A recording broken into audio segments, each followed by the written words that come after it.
How you doing? My name is Brian Kenney, and me and Indy are, as you know, going to be hiking the Appalachian Trail. We hit the trail tomorrow, spending this evening in a hotel in Atlanta, letting the weather clear up a little bit before we go. But I wanted to kind of give you guys an idea of the type of things that we're going to be hiking with, and just kind of give you a rundown of the list. So here we go.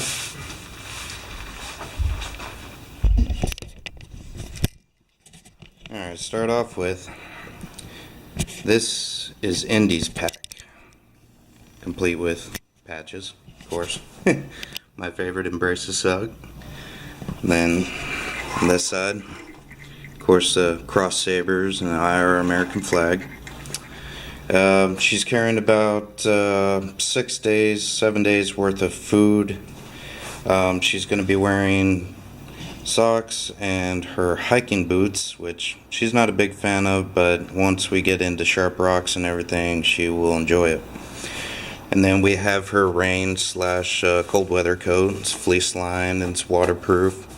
It's a great thing for, when she's sleeping and it's really cold out, or when it's raining, because the biggest thing in cold weather is you gotta stay dry, because if you don't, you're gonna be hurting.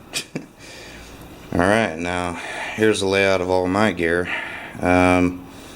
Start with, first thing, the AT guide, which is one of the better guidebooks. It has a lot of information on it. It shows changes in elevation, distance, different towns, maps, etc. Right here we have a Goal Zero, I believe it's a Nomad 7 solar panel, which is going to be hanging on my pack while I'm hiking. And I have 2 rechargeable battery cells, so I can use that for my cell phone and camera as we go along. Here we have a spot geolocator that Dan and the guys at Sergeant Sullivan Center were so kind as to provide me with, so that way everybody can track me, and it's got a 911 button on it just in case any, God forbid, anything go wrong. And then batteries, extra memory cards, etc.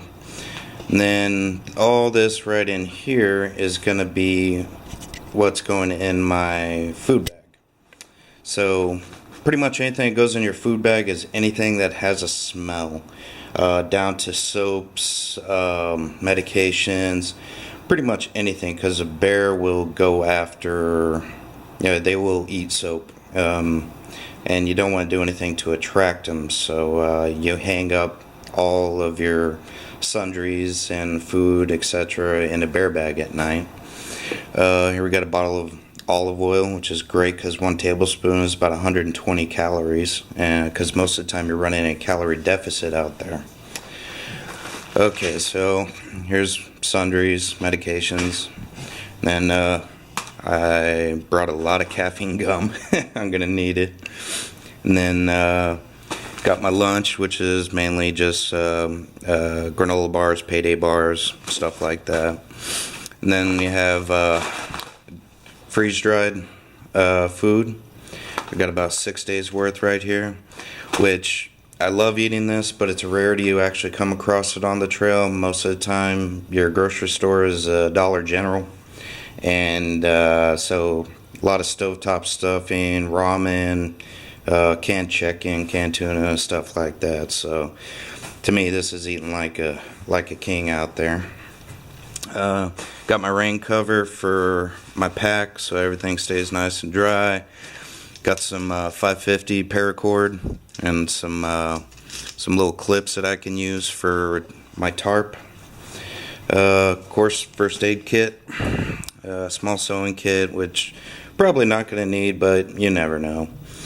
And then I have 2 sets of gloves, cold weather, which I'll be using mainly at night, and then rain gloves, which are non-insulated, just basically, meant to keep your hands dry, and being dry means being warm. Got my knife here just in case a bear gets really aggressive and gotta fight, which I really don't want to happen.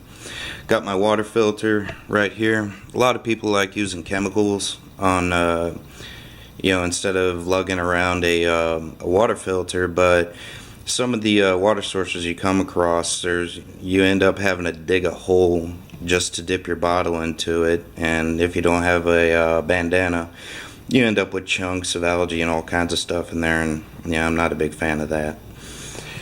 Alright, then we have a land shark survival bag, which as the weather warms up will become my sleeping bag, so I can send my tent and sleeping bag back home, and that'll save me about 6 pounds, which is awesome. Here's Indy's cold weather blanket. It's mylar lined emergency blanket, holds in 95% of body heat, so make sure that she stays nice and warm. This is her sleeping pad right here, which also has a reflective side, so that way it'll hold body heat for her.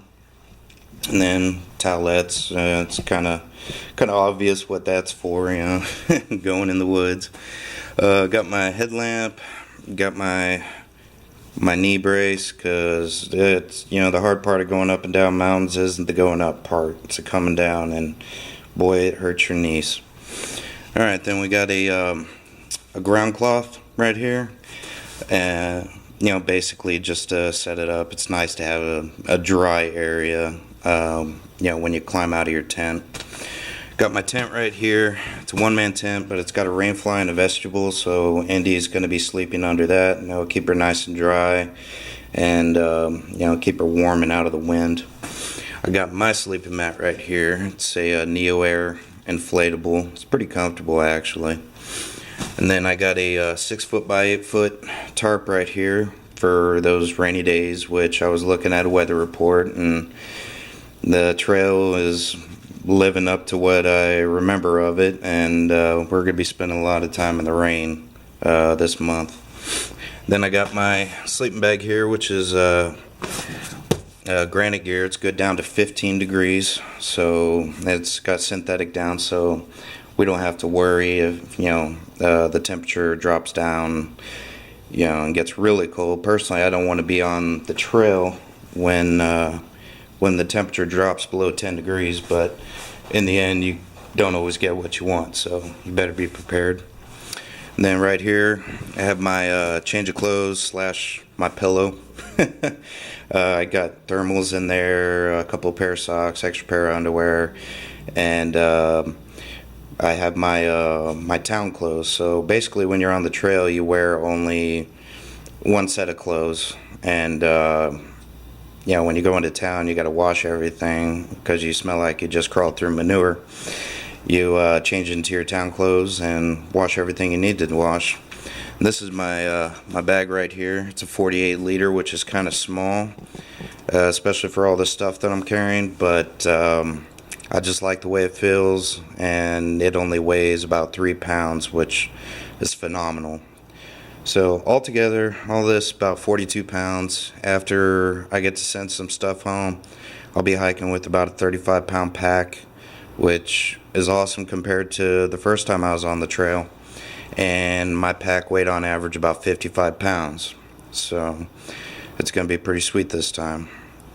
Alright, well, I just wanted to give you guys a rundown of everything we're going to be carrying. And here's Indy. She's enjoying her downtime right now. And pretty soon she's going to be a tired little puppy. But alright,